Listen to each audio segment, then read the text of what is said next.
जय हिंद प्यारे बच्चों, वेलकम टू भारतवर्ष क्लासेस। कैसे हो आप सभी। तो बच्चों आज हम लोग करेंगे कक्षा 6 विज्ञान में अध्याय 13 के प्रश्न उत्तर। पिछले वीडियो में हम सभी ने पाठ 13 के प्रश्न उत्तर किए थे। आशा करता हूं कि आप सभी ने उसे देखा होगा और उसके नोट्स भी बनाए होंगे। इसमें हम लोग करेंगे पाठ 13। पहला प्रश्न कहता है दिए गए प्रश्नों में 4 उत्तर दिए गए हैं, उनमें से सही उत्तर का सही निशान लगाइए। तो निम्नलिखित में कौन विद्युत का स्रोत है, यानी विद्युत इनमें से किससे उत्पन्न की जा सकती है। विद्युत तार से, स्विच से, सेल से या बल्ब से। आपके पास सिर्फ बल्ब है तो आप बिजली नहीं जला सकते हो, क्योंकि बिजली को चलने के लिए कोई स्रोत चाहिए। तो इसमें स्रोत एक ही है, सेल। जो सेल है वही बिजली का स्रोत होता है, यहीं से बिजली उत्पन्न की जा सकती है। दूसरा प्रश्न कहता है निम्नलिखित पदार्थ में कौन विद्युत का चालक है। किसमें से विद्युत आसानी से पार कर सकता है। प्लास्टिक, सूखी लकड़ी, हवा या तांबा। तो बताइए इसमें से सही उत्तर क्या होगा। बच्चों इसमें सही उत्तर होगा तांबा, कि तांबा में आराम से बिजली पार कर सकती है। ठीक है, प्लास्टिक नहीं होगा, सूखी लकड़ी नहीं होगा, जबकि हवा भी नहीं होगा। तीसरा दे रखा है निम्नलिखित पदार्थों में कौन विद्युत रोधी पदार्थ है। विद्युत रोधी पदार्थ उसे कहते हैं जिसमें बिजली का कुचालक होता है। जो बिजली का कुचालक होता है उसे विद्युत रोधी पदार्थ कहते हैं। तो इसमें देखिए अशुद्ध जल, नींबू का रस और लोहे की कील, इन तीनों में बिजली पार हो जाएगी। ये सभी विद्युत रोधी पदार्थ नहीं है। लेकिन यहाँ पे एक ऑप्शन दे रखा है रबड़। जो रबड़ होता है वो विद्युत रोधी पदार्थ होता है, उसमें से बिजली पार नहीं करेगी। इसीलिए जो बिजली विभाग में जो मिस्त्री काम करते हैं वे सभी रबड़ के दस्ताने पहने रहते हैं, क्योंकि बिजली से वे बच सकते हैं, आराम से बिजली का झटका उन्हें नहीं लगेगा। चौथा है कि वह युक्ति जो विद्युत परिपथ को जोड़ने और भंग करने में उपयोग किया जाता है उसे कहते हैं, उसे क्या कहते हैं। तो उसे स्विच कहते हैं बच्चों। जैसे आप स्विच ऑन करते हो तब बल्ब जल जाता है, उसमें क्या हुआ, या विद्युत परिपथ को जोड़ दिया। और जब आप स्विच ऑफ कर देते हो तो क्या होता है, बल्ब बंद हो जाता है। इसमें क्या हुआ, वह स्विच विद्युत परिपथ को भंग कर दिया। चलिए इसके 5वें प्रश्न को देखते हैं। 5वां प्रश्न कहता है सेल में विद्युत धारा की प्रवाह की दिशा क्या होती है।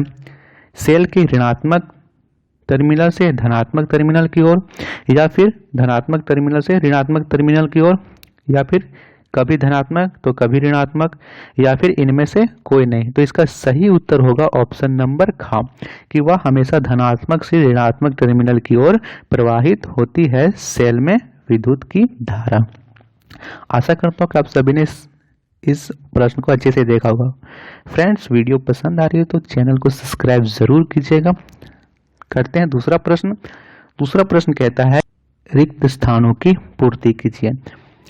एक विद्युत सेल में टर्मिनल होते हैं, तो एक विद्युत सेल में कितने टर्मिनल होते हैं।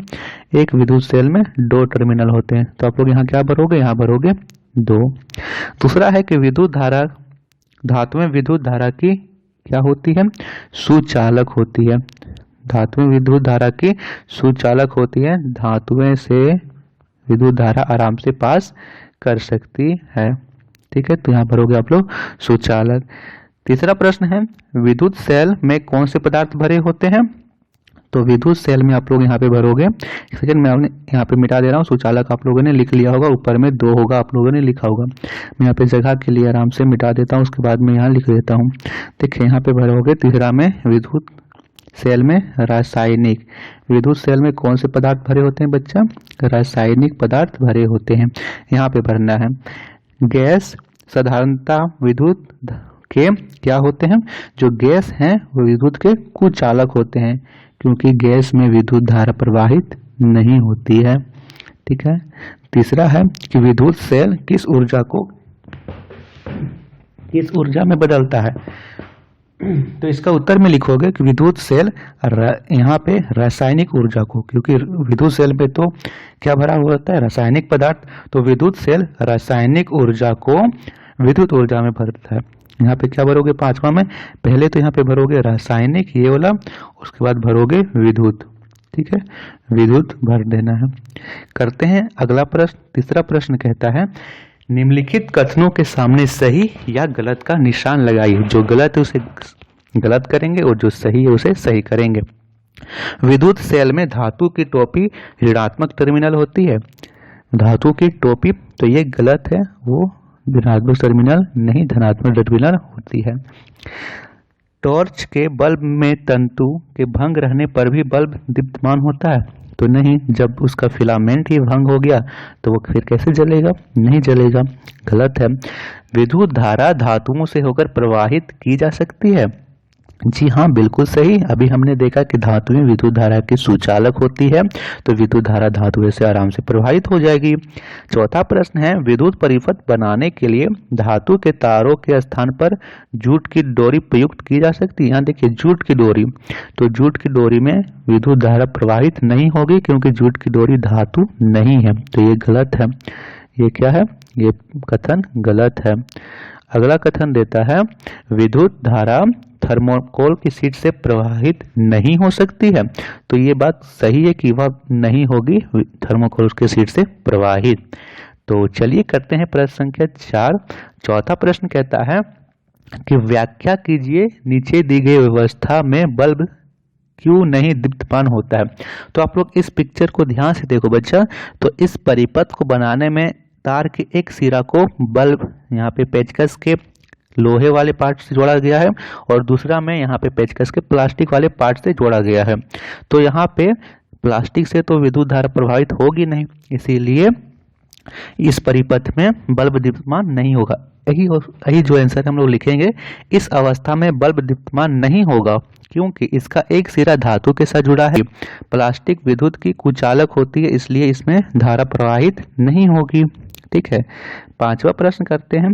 तो पांचवा प्रश्न कहता है, दी गई आलेख को पूरा कीजिए और बताइए कि बल्ब को दीप्तमान करने के लिए तारों के स्वतंत्र सिरों को किस प्रकार जोड़ना चाहिए। तो देखिए इसके उत्तर में हम लोग लिखेंगे कि बल्ब को दीप्तमान करने के लिए स्वतंत्र तारों को बैटरी के दोनों टर्मिनल, देखिए यहाँ पे कोई स्रोत नहीं है विद्युत का, तो हमें स्रोत लगाना होगा। स्रोत यहाँ पे बैटरी लगाएंगे और बैटरी का इधर से धनात्मक और इधर ऋणात्मक जोड़ देंगे, तो क्या होगा, यहाँ पे जो बल्ब है वो दीप्तमान हो जाएगा। बल्ब दीप्तमान करने के लिए स्वतंत्र तारों को बैटरी के दोनों टर्मिनल यानी कि धनात्मक और ऋणात्मक से जोड़ेंगे, तब परिपथ पूरा हो जाएगा और बल्ब दीप्तमान हो जाएगा। अगला प्रश्न करते हैं। अगला प्रश्न है कि घर में स्विच की मरम्मत करते समय विद्युत मिस्त्री रबड़ के दस्ताने क्यों पहनते हैं। तो लिखेंगे कि घर में स्विच की मरम्मत करते समय विद्युत मिस्त्री रबड़ के दस्ताने सुरक्षा की दृष्टि से पहनते हैं क्योंकि रबड़ विद्युत की कुचालक होती है और यह विद्युत के झटके से बचाती है। सातवां प्रश्न कहता है कि बिजली के औजार जैसे पेचकस और प्लायर्स के हत्थे पर प्रायः प्लास्टिक के आवरण चढ़े होते हैं, क्यों, व्याख्या कीजिए। तो इसमें लिखोगे कि बिजली के औजार जैसे पेचकस और प्लायर्स के हत्थे प्लास्टिक के आवरण चढ़े होते हैं क्योंकि प्लास्टिक विद्युत की कुचालक होती है। ठीक है बच्चों, प्लास्टिक में विद्युत की धारा प्रवाहित नहीं हो सकती है और इसी कारण सुरक्षा की दृष्टि से उन्हें कोई हानि ना पहुंचे, इसीलिए वे प्लास्टिक के आवरण का प्रयोग करते हैं। अगले प्रश्न, तो यहाँ पे हमने कर लिया 7वां प्रश्न। 8वां प्रश्न कहते हैं कि चित्र 13.12 में दिखाए गए विद्युत परिपथ में लगे तारों के स्वतंत्र सिरों को यदि रबड़ से जोड़ दिया जाए तो क्या बल्ब दीप्तमान होगा। तो देखिए यहाँ पे हमने जोड़ा है, चित्र कितना है, हाँ वही चित्र मैंने लगाया। तो देखिए यहाँ पे यदि हम इसमें स्वतंत्र सिरों को चित्र एक दो, तो यहाँ पे बल्ब दीप्तमान नहीं होगा। क्यों नहीं होगा, क्योंकि बल्ब यहाँ जो रबड़ है वो विद्युत के कुचालक होती है और कुचालक से विद्युत धारा प्रवाहित नहीं होगी। ये आपको इसका उत्तर में लिख देना है, आप लोग इसे आराम से नोट कर लो। 9वां प्रश्न करते हैं। 9वां प्रश्न कहता है, यहाँ से मैंने देख लेता पहले प्रश्न, कि चित्र 13.13 में दिखाए गए विद्युत परिपथ में लगे तारों के स्वतंत्र सिरों में एक पदार्थ को जोड़ने पर बल्ब दीप्तमान हो जाता है, वह पदार्थ विद्युत चालक है अथवा विद्युत रोधक, व्याख्या कीजिए। तो इसमें लिखोगे कि वह पदार्थ विद्युत चालक है क्योंकि विद्युत चालक धातुओं में ही विद्युत धारा प्रवाहित की जा सकती है। यहाँ पे मान लो यहाँ पे लगा देगा तांबा का कोई है ना, कोई भी धातु लगा देगा जो विद्युत की सुचालक होती है, तांबा लगा देगा, लोहा लगा देगा, ठीक है। तो यहाँ से आराम से यह प्रवाहित हो जाएगी धारा। अगला प्रश्न करते हैं 10वां प्रश्न। तो 10वां प्रश्न हम यहाँ से देख लेते हैं कि विद्युत का ना होना हमारे जीवन को प्रभावित करेगा, कैसे। तो अभी हम लोग लिखेंगे इसके उत्तर में, विद्युत का होना हमारे जीवन को प्रभावित करेगा क्योंकि बिजली आज हमारे जीवन का एक महत्वपूर्ण अंग बन चुकी है। आज के समय में घरों में बिजली का प्रयोग और अधिक बढ़ गया है। आज के आधुनिक जीवन में बिजली मनुष्य के जीवन की एक बहुत बड़ी जरूरत बन गई है, जिसके बिना मनुष्य किसी भी काम को करने में सफल नहीं होता है। कई उपकरण बिजली से चलने वाले हैं, जिन्हें जैसे computer, mobile, TV, radio, bulb, ये सभी किनसे चलते हैं, ये तो बिजली से चल रही है, ठीक है। कंप्यूटर है तो बिजली से चल रहे हैं, मोबाइल है तो बिजली से चल रहे हैं।